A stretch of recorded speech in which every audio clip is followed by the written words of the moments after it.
Welcome to MRC diaries. మేము మొన్న ఊరు వెళ్ళొచ్చాము అండ్ ఆ రోజు ఫంక్షన్ కూడా ఉండింది. అదే టైంలో హైదరాబాద్లో బాగా వర్షం పడిందండి. అప్పటి వరకు బాగానే ఆడుకునేవి 3 కిటెన్స్. ఆ రోజు రాత్రి మేము ఫంక్షన్ నుంచి వచ్చేటప్పటికి మాకు ఒక కిటెన్ కనిపించలేదు. నైట్ అంతా వెతికాము, అయినా కనిపించలేదు. బట్ ఇవాళైతే మా గార్డెనర్ తీసుకొచ్చి ఇచ్చాడండి. ఇది వేరే స్ట్రీట్లో కనిపించింది అని చెప్పి. తీసుకొచ్చిన దగ్గర నుంచి కూడా పాపం అసలు రెస్ట్లెస్గా ఉంది, ఏడుస్తూనే ఉంది.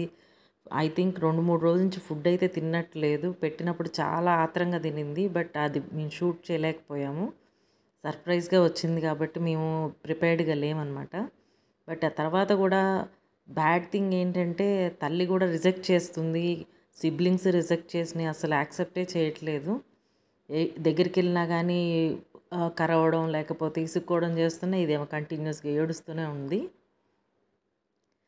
ఎంతసేపో ట్రై చేసాము, కంటిన్యూస్గా దాంతోనే ఉన్నాం ఆ రోజంతా కూడాను. ఫుడ్ పెడితే మటుకు ఎంత ఏడుస్తూ తినిందంటే మాకే కళ్ళ నీళ్ళు వచ్చేసినాయండి. అది మరి తినిందో లేదో ఇన్ని రోజులు, 2 డేస్ అవుతుంది కదా, 2 డేస్ నుంచి తిన్నట్టుగా కూడా అనిపించలేదు. మా ప్రయత్నం అంతా పోనీ ఫుడ్ తినింది కదా, వాటి సిబ్లింగ్స్తో తిరిగితే హ్యాపీగా ఉంటుంది అనుకుంటే అవి రిజెక్ట్ చేస్తూనే ఉన్నాయి. మేమేమో కంటిన్యూస్గా ట్రై చేస్తూనే ఉన్నాం వాటి దగ్గర దింపి రావడానికి.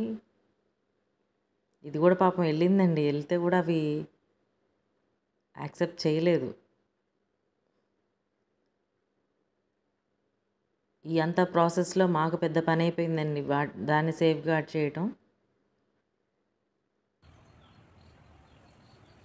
ఆల్మోస్ట్ ఏంటంటే మమ్మల్ని వదిలిపెట్టకుండా మాతోనే ఉండిపోయింది.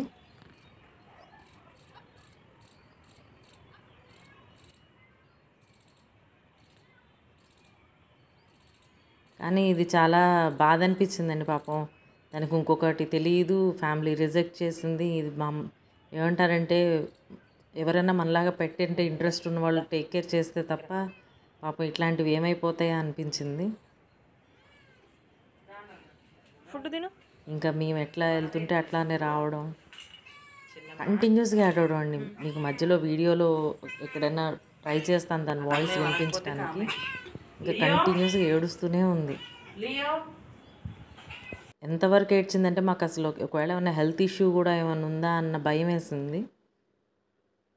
సరే ఒకసారి మా హస్బెండ్ కూడా వచ్చిన తర్వాత చూద్దాము, తను కూడా ఏం ఒపీనియన్ ఇస్తారో. డైరెక్ట్గా మళ్ళీ హాస్పిటల్స్ ఎందుకు తిప్పడం అని చెప్పి వెయిట్ చేస్తున్నాము.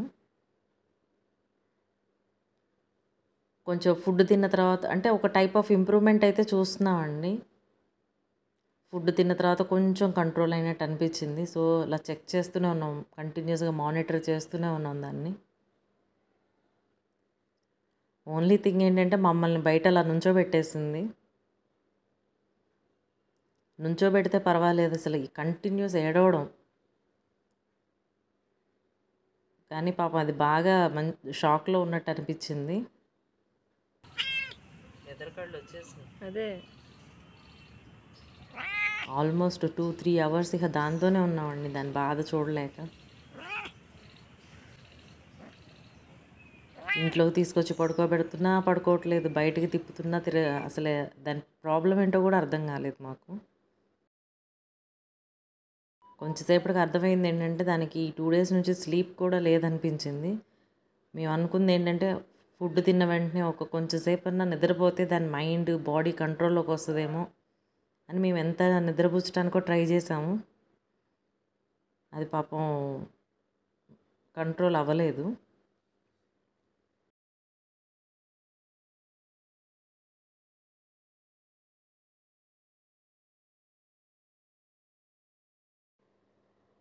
ఇదిగోండి దాని సిబ్లింగ్ దూరం నుంచి చూస్తుంది కానీ దగ్గరికి మటుకు రానివ్వలేదు.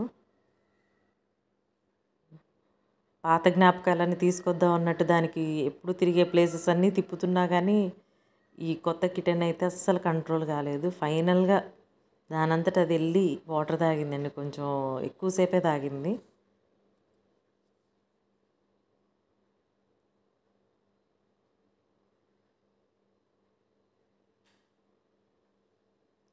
ఇదండి, తాగి వచ్చిన తర్వాత దివాన్ ఎక్కి పడుకుందండి. ఇంకంతే. మేము అసలు ఎక్కడుందా అని ఎత్తుక్కుంటున్నాము, కామ్ అయిపోయింది. నెక్స్ట్ మేము బయట దింపిన తర్వాత కూడా బయట బైక్ మీద కూడా పడుకొని నిద్రపోయింది. ఆ తర్వాత నుంచి కొంచెం కంట్రోల్లో ఉంది. ఇప్పుడు కూడా ఇంట్లోనే అలా పడుకుంటా ఉంది. నేను అనుకుంటా ఒక 2-3 డేస్ ఇలాగే దాన్ని కొంచెం మనం ప్యాంపర్ చేస్తే కనుక నార్మల్ అయిపోతుందని అనిపిస్తుంది. ఇది ఈరోజు ఈవినింగ్ దివాన్ నుంచి దింపి కింద ఫ్లోర్ మీద పడుకోబెట్టామండి. ఎంత కష్టమైనా కానీ ఫస్ట్ ఇది వెనక్కి వచ్చినందుకు మాకు చాలా హ్యాపీగా ఉందండి. కిటన్ దొరకటం మీకు కూడా హ్యాపీ అనిపిస్తే కామెంట్ చేయండి.